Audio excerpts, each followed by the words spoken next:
Ladies and gentlemen, drivers, gig workers, and everyone in between, welcome to This Week in Rideshare podcast. I'm your host, Jared Hoffa. It is Friday, March 21st, and this week, Waymo heads to the airport, an Uber teen crash, and drivers fight a ban. Legal Rideshare breaks it down.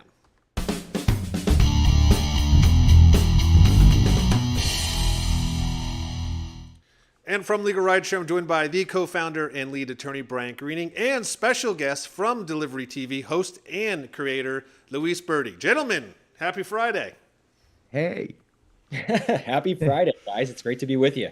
Luis, I'm so happy you're on the show. You bring such I feel like it's a warmth and energy to the show. And sometimes rideshare news isn't the most pleasant. So it's great to have a smiling face on. It's been a minute. Thank you. I'm so happy to be here, to be back here. If you are invited once, that's good. If you are invited twice, that is really good. You're VIP on the show now. You know, not many people get that. Nice. Fantastic. Yeah. So we're gonna jump right into the stories here. It's one that we talk about a lot, but it's pretty interesting considering what we talked about last week. Waymo is coming to the San Fran airport. Now, this is from Mission Local, and they reported, quote, multiple sources have confirmed that the mayor's administration has struck a deal with Waymo to let the autonomous vehicle company into the San Fran International Airport to, as they say, quote, map its environs for future autonomous use. SFO would be the first airport across California where Waymo can operate, but it came at a cost to the company, which has agreed to several concessions to obtain the needed permit. Namely, Waymo will not be allowed to engage in any commercial activity at the airport, and it will share some data with the San Francisco city government. The nature and extent of the data sharing is not yet clear. This is interesting. I don't know if you saw our show last week, Luis, but we were talking about Waymo, and is it here yet? Is it still kind of smoke and mirrors? But at least I don't know what you're hearing in California, but it's looking like they're mapping the airport, so it's coming. Well, definitely, it's interesting. I see so many things here. The first thing that I see is the drivers and the future of the labor, the future of the work. Of course, that is something that called the attention. But what I'm seeing and what I'm reading here is something that is not like now. It's gonna happen in the future. But my personal opinion is that that's coming, and drivers have to be creative in, like, think about what they can do in the future, and how they can earn money, because this is something that is going to happen. We're reading about Waymo, we're reading about Tesla. Tesla, they don't want Uber working with Tesla, so many things. But what I can learn in my perspective is drivers have to be creative, because this is something that is going to happen. Not tomorrow. I mean, Waymo is just going to map, and they are not going to earn money right now, but that is happening. And if the airport decide to open the door to Waymo to come and do what they're doing, that is a really interesting signal. Right. No, it is. And, again, Brian, I'll toss this to you. We had to, talk with Steve from Rideshare Rodeo last week about, he's saying, look, we might be decades away. And this is shocking news that they're saying, and just Luis, as you had said, they're not necessarily doing the rides yet, but they're starting to map it. Right. I think Luis's perspective is spot on. It's that this is coming. They are nipping at the heels of rideshare drivers, and it's just a matter of time before the rideshare drivers really need to compete with these autonomous vehicles. We're seeing it in various cities across the country where they're already picking up passengers, and they are competing with rideshare drivers. And if you're going to start to take away the airport rides, that is a lot of the driver's bread and butter. That's where a lot of money is earned, a lot of the longer fares, a lot of the more expensive fares. Those are some of the most sought after trips for the rideshare driver. And if we're going to start removing the driver from the vehicle, it's going to change the scape of rideshare completely. I am concerned that they're already in the airports, because we're starting to see now different use cases for the Waymos. Like before it was, oh, we're going to only operate in a small area in San Francisco or in Los Angeles, but we're not going to expand out. Now, if we're starting to see mapping in airports, that tells me that they are expanding and expanding quickly. So, as Luis said, it's not here today. They're not stealing these rides just yet, but it would not surprise me if by this time next year, we're talking about autonomous vehicles picking up and dropping off passengers at the San Francisco airport. You know what's interesting too about this article, and maybe the cities are getting a little bit smarter with this because Uber and Lyft steamrolled their way in, but it did say that Waymo had to make concessions, and one of them, which Bryant, you and I talk about a ton on this show, is that they have to share data with the government, with the local government, and I think that's a step in the right direction because so many times these stories are lacking data. You don't know what's happening, and Uber won't release it. I mean, Bryant, you single-handedly have had to sue Uber and Lyft and other companies to get the data for personal injury. So, I think that's a plus. It's the first time I'm seeing that anywhere, to be honest. Yeah, that's a good point. Having more information is always better, and it's been these companies keep all of their information and data as secretive as they possibly can. So to see concessions like that where they have to share data, that's definitely going to help, and it's also going to make the product safer. Ultimately, Waymo and autonomous vehicles are going to be here. We want them to be as safe as they possibly can be, and sharing data is one way to help effectuate that. Yeah, 100%. Moving on, an Uber teen crash raises some serious concerns, and this is from NBC4, and they reported, quote, a Reno family is raising concerns about the safety of Uber's ride-sharing service for teenagers after a harrowing incident involving their 15-year-old son.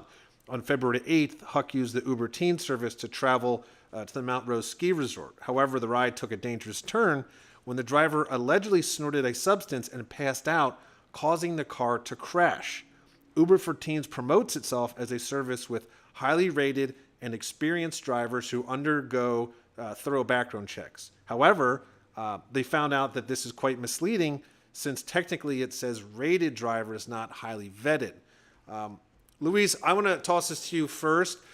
Do you know any drivers who are using the Uber Teen service, or have you heard any developments about it? I know it's relatively new. Well, what I can tell you is the perspective of the majority of my audience.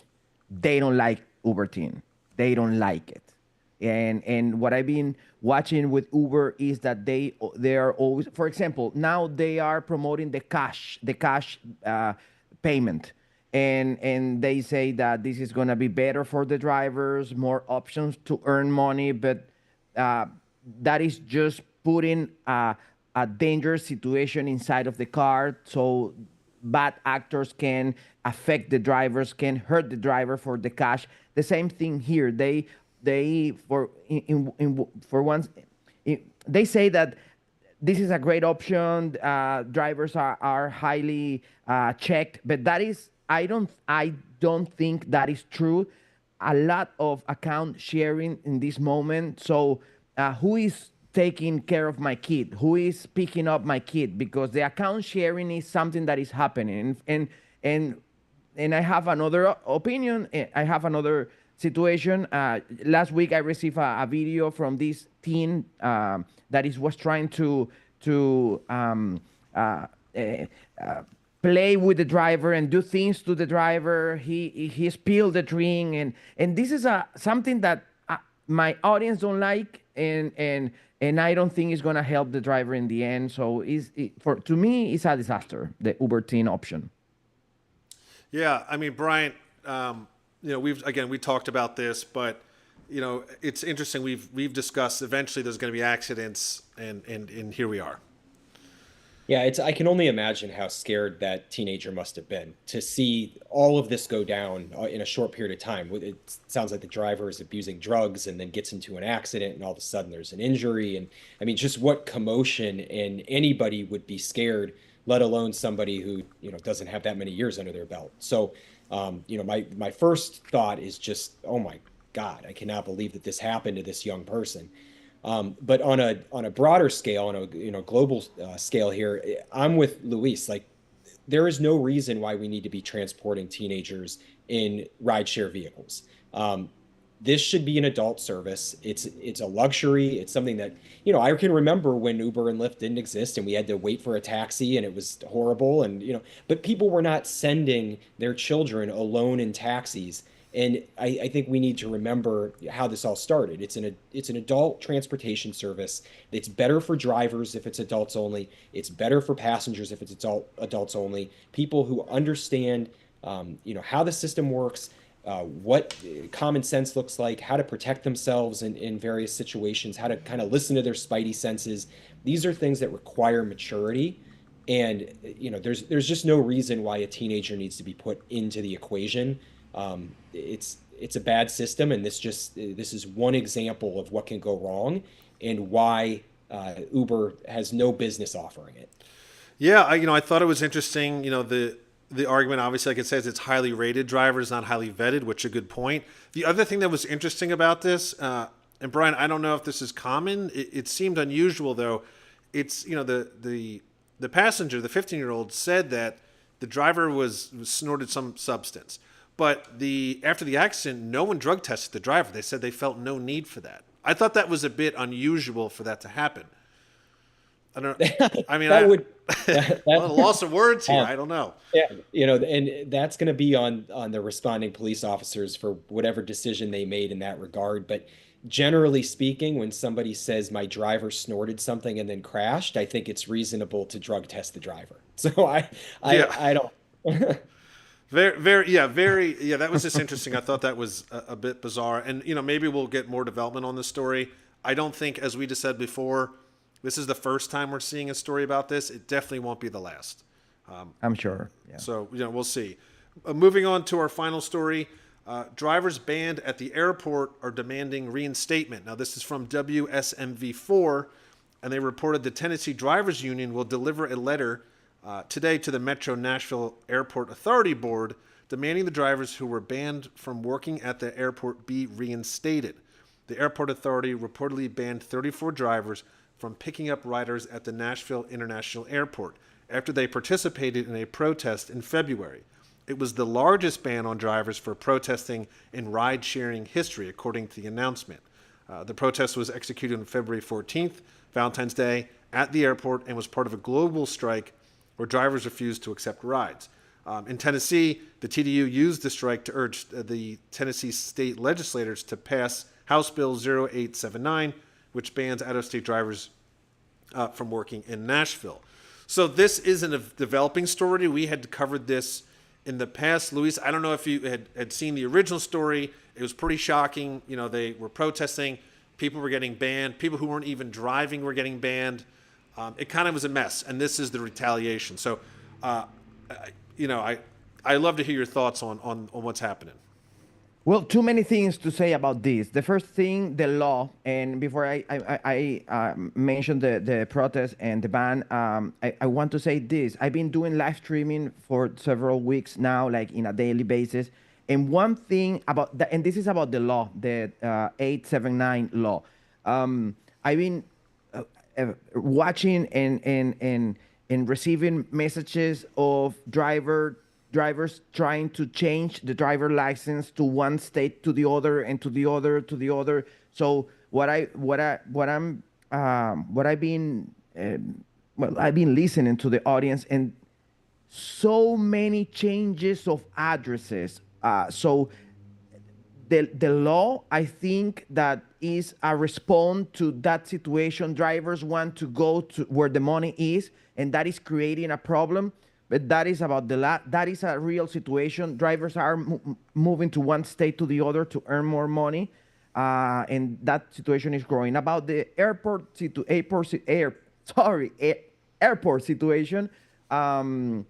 my take is about the protest, and I'm with the drivers, and it's so bad, and I'm so sure that this is retaliation.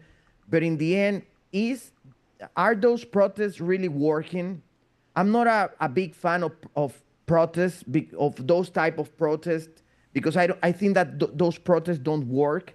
In these times you have to be smarter, because when percentage of drivers stop working. Another group are going to work because they want to earn more money. So in the end, those protests, I encourage to the drivers to be more creative in the way that they can do their protest, their protest, the fight, and to trying to earn more money. I don't know if you understand Right. my French, but yeah, that's my position. Change the way to protest. Yeah. Yeah. Go ahead, Bryant. No, I tend to agree. I think that, so first of all, I think it's very important that drivers have a voice. And I think it's very important that drivers use their voice collectively. Because as we've seen throughout the decade plus of rideshare, the companies do not listen to one individual. When one person complains or says something's unfair, they get pushed aside and nothing happens. But when drivers work collectively to demand better, they oftentimes see changes. There have been safety improvements on the apps. There's been laws that have been passed in various jurisdictions with pay increases and different drivers' rights. We've seen that in New York and Seattle, for instance. But to Luis's point, a lot of times these types of protests aren't the way to be heard because they're instead of really sticking it to Uber and Lyft, all you're doing is putting yourself in a situation where you're putting a target on your back. I don't know that Uber and Lyft really lost any money on this day. I think, as Luis said, other drivers filled the gap.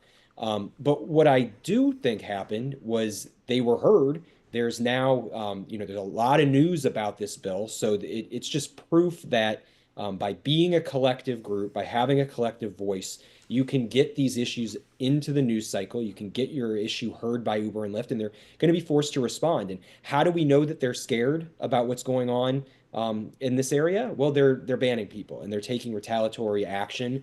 And it's horrible for the drivers who have been banned. It's horrible that they've lost their source of income. But I think from a global perspective, it's telling us that they've got Uber's ear and they've got Uber back on their heels. So if you can figure out a way to do it a little smarter, to do it with a little bit more creativity, as Luis said, maybe you can get Uber's ear without some of this negative outcome, some of that they're facing. So, I know I'm kind of speaking on both sides here. Protest, be loud, but as Luis said, let's try to find a way that works better for the driver. Work smarter, I guess, not harder, I guess is the. And Yeah, 10 seconds here. I'm sorry. Yeah, no, go ahead. Jared. I did a program a couple of weeks ago asking ChatGPT how to protest in a more creative and effective way, and ChatGPT gave me the answer. And it wasn't it was not go to a place and do a strike. No, it was different. It was just turning off the app, like picking an hour of the day, a peak hour, and just reject. Because people in the end they need to work, but reject the bad offers, reject the bad offers. That was something that I thought that is smart, and you are not putting a mark in your back. Yeah, Luis, I was gonna say, you nailed it spot on with more creative ways to do it, and it really struck me when you said, look, if you protest and say you're not driving, someone's gonna take that that ride. And I know this for a fact because I'm in a lot of the driver groups around the country on Facebook and other social platforms and WhatsApp. And anytime someone posts that they're part of a protest or they're going to turn the app off, the comment right underneath that is more work for me. And so it's constantly this fight. Like you said, you want to do the right thing and you want to make noise and you want to get attention. And in some ways, like Brian said, they did, right? The bill is now getting attention, which is good. But the drivers aren't getting what they need, and Uber and Lyft aren't getting any sort of dent from this. And so I like the idea of the ChatGPT. I think it's a really clever way to do it. I do think it was obviously very unfair, and I do think drivers do have to evolve from this because, unfortunately, it is kind of a dog-eat-dog world with drivers trying to get that money. Like you said, they're going to find a way to get it. It's better to work together than fight alone. Definitely. What happened? You interviewed Rideshare Rodeo a couple of days ago in Denver. I was there. They create not a protest, but they did a town hall, and they create a change there with the transparency law, and that was creative. It's just protest, but in a different way. Right. Right. No, that's a good point. I think Steve even brought that up. So, and it's great you were there. Like that's what, this world is as big as it is. We talk about it a lot. It's quite small. And if we work together, things can change. It's got to be creative and got to be smart about it. But that is the stories for this week. Of course, before we head into the weekend, first, a big thanks to Luis. You are amazing. You bring the energy. You too. You bring the energy. You bring the info. You're in all of it. We love it. So yeah, if you just want to give a little plug and shout out to your channel, that'd be great. Yeah, definitely. Delivery TV everywhere. TikTok, Instagram, YouTube. I have a YouTube channel and different accounts on different social media, and we try to connect the drivers with the information so they can make better informed decision. They can take better decisions with the best information that they have. That's what I'm trying to do there. Just raising the voice of the community and try to put this information that we have here and translate in Spanish so they can learn and they can know what's going on. So thank you, Delivery TV. Awesome. Yeah. Thank you. And of course, Brian, we'll give you the last say before we head off into the weekend. Yeah, well, first of all, I want to thank Luis. We love having you on. You said this is the second time you've been on. I hope there's a third, fourth, fifth, and Keep it you can be a regular. And we love Delivery TV. As you said, just it's real information. It's useful information. So many driver channels are just like, bickering about what, they're just complaining. Luis brings answers. Luis gives, arms drivers with information to help make this a better experience, a more profitable experience, a safer experience. So we are just huge fans of Delivery TV and everything that they're doing. Before we go into the weekend, though, we do remind everybody that Legal Rideshare is available for free consultations if you're ever in an accident or injured on the job. We help you recover things like cost of medical treatment, wage loss, pain and suffering, disability, any damage that you sustain in an accident. So please do not hesitate to reach out to us. These cases don't get better with time, so you want to call us right away. You can find all of our contact information at LegalRideshare.com. And as I said a couple seconds ago, consultations are always free. Awesome. Thank you, gentlemen. And as I like to say, that is the end of this week in Rideshare. See you next week.